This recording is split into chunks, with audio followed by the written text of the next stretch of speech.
Hey, what's going on, guys? I'm Matt K, I'm the Cube. and we have some very interesting news today that came up from the Chicago Comic and Entertainment Expo. Marvel just announced something called Marvel Legacy. It's kind of a new, I guess you would say, title for all their new comics. It's going to start off with a one-shot called Marvel Legacy Issue 1, a 50-page comic written by Jason Aaron and Esad Ribic. And it kind of is going to set up the stage for Marvel in the fall and forever how long this lasts. And it's kind of going to be like the DC Rebirth line. So we have an image here. It's kind of interesting. Cube, if you want to, we can kind of go one by one from left to right, just kind of explaining what we think the reason is each character's on Marvel Legacy, you know?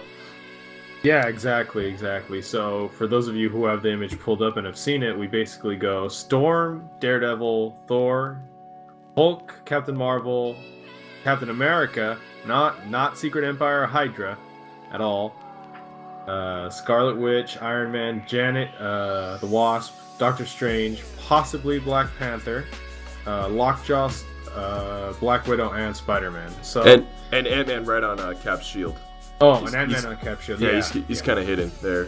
Yeah, the inking it makes it a little weird to see, but yeah. So starting on the far left, we got Storm, and if you guys have been keeping up at all with the X-Men series, we kind of see that Storm has been kind of wanting to leave the school and kind of wanting to walk away from being the principal after Xavier, but we don't know. It looks like that now she's back in action and fighting. So is she representing mutants here in front of everyone, or is she kind of like her own solo hero? Yeah. Yeah. Is she part of the crew? Is she part of the crew? She representing the crew now? And how about Daredevil? I mean, we've been seeing him in like this darker costume, kind of reminiscent of his Netflix costume, but it looks like he's going back to the classic swashbuckler red that he was once, known for. So maybe more of a lighthearted touch for Daredevil after his like darker series that's going on right now. Not to mention, like in the Netflix series and with kind of the recent stuff, he's been wearing kind of like bulky kind of stuff, or not bulky, but almost like plated and things like that. And here he is in basically original skin tight, nothing to protect. The spandex red, yeah. Yeah, so that's pretty cool to see. And right above him we see Thor. And for those of you who don't know, Thor has lost his hammer in the recent series, so seeing him holding it now in Marvel Legacy kind of begs the question. Yeah, what happened? Yeah, this is one of the bigger ones, just because he's back in his original well, not his original costume, but one of his more iconic costumes, and he is holding a hammer, like Cube said. So it's gonna be kind of neat to see like what exactly happened to Jane. Did the cancer finally take her? Or not to be morbid, but let's be honest. I mean, if they're gonna end the series, it might as well be like that. And the thing is, like, what a way for a hero to go out, because we've only seen so many heroes experience that kind of death, or like a lot of them go out fighting. So when we see a hero kind of go out quietly, it's a lot more somber. It's a lot harder to take. Exactly. We also see next to Thor, Hulk. We're not sure though, however, if this was Bruce Banner or Amadeus Cho. So that is up in the air. We can't see his pants, and usually that's like the big identifier for him. The defining factor. yeah.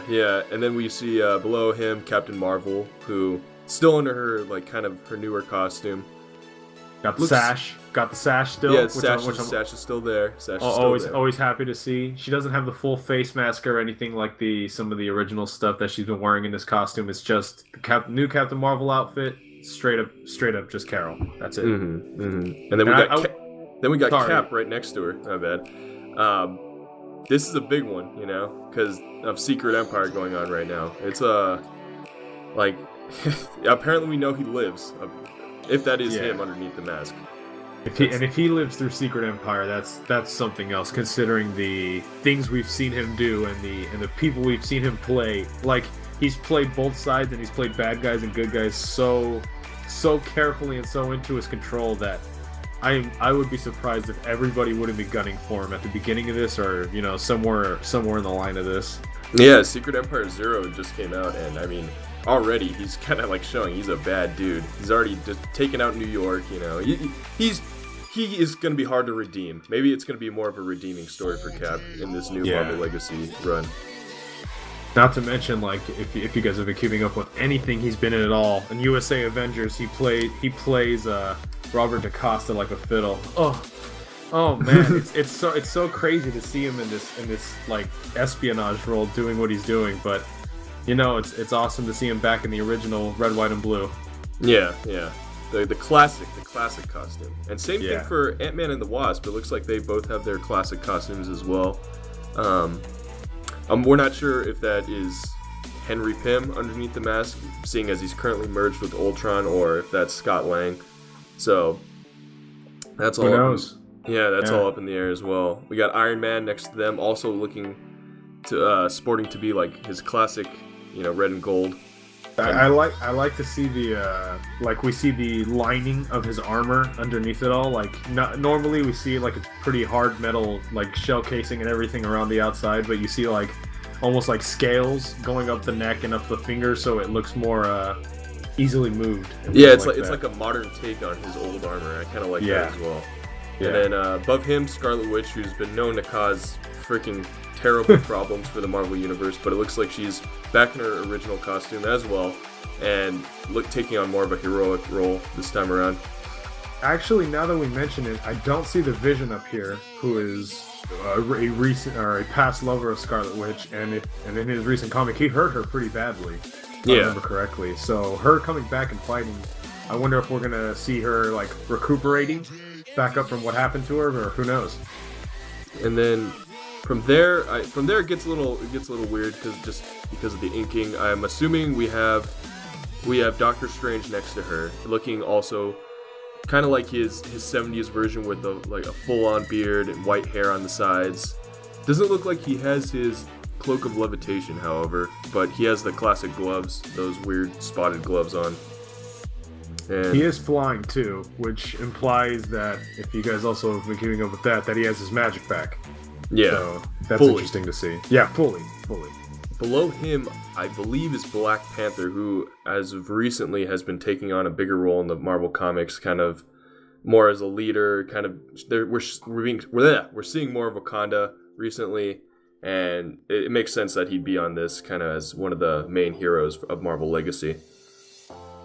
Yeah, because he's always kind of been a headliner, and now with a recent introduction in the movies and stuff, people have grown accustomed to seeing him. So seeing him line up this team totally makes sense. Seeing him come back anyways.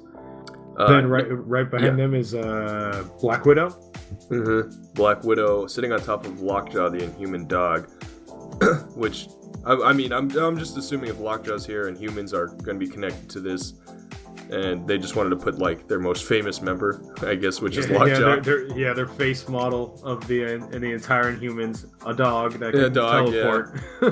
And Black Widow, she's gained popularity as the Marvel Cinematic Universe has, been coming up. So it makes sense that they're trying to push her a little bit more as well. Yeah.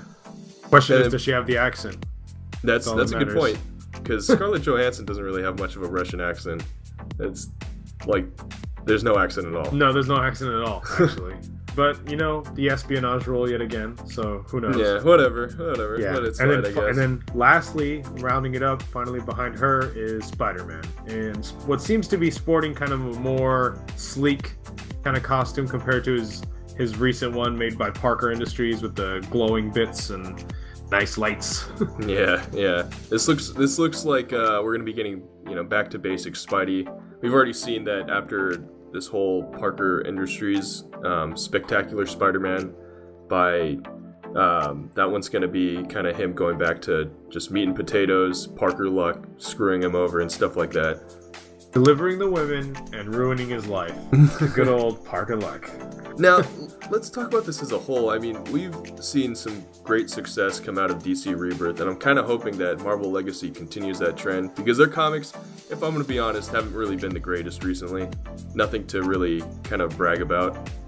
So some of them have been a little lackluster more than others, and there have been a few that have really kind of topped the charts, in my opinion, but compared to DC's, like, DC every week has been kind of consistent with how well they've been putting stuff out, but there are some weeks that Marvel hasn't been too strong, and you know what? I'm really hoping that Marvel Legacy, going along with Secret Empire, because I'm really hyped to see Secret Empire, just really does well, because I really enjoy these comics, and I want to see them do better. Mm-hmm. I agree. And so that's pretty much it. We're just kind of talking about it, showing you guys this new run that Marvel will be doing. I don't think there's anything left to say unless you want to add something, Qube. Go out and read some more comics by Marvel and DC. Support the industry, guys. Yeah. All right.